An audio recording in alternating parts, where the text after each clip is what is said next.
Hello pianist! Today's video is part of a series with the beautiful and peaceful melody Silent Night. You can check out other videos to learn how to harmonize this famous melody with our 1, 4, and 5/7 chords.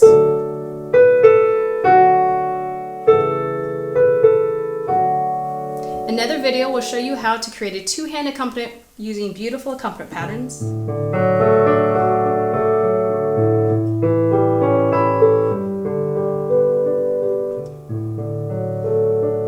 It'll use skills such as arpeggiated chords, hand-over-hand arpeggios. We'll be using our primary chord progression. So many videos to check out so you can learn those skills as well. So this video will serve as the slower practice tempo. This melody is in D major. We'll talk about Roman numerals so you can transpose it to any key that you'd like to play or sing within.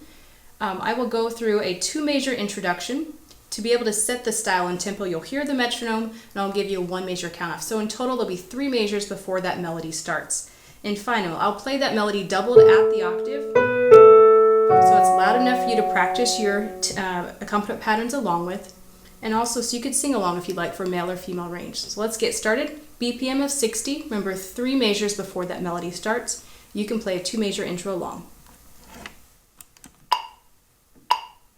Here's your count off. 1, intro.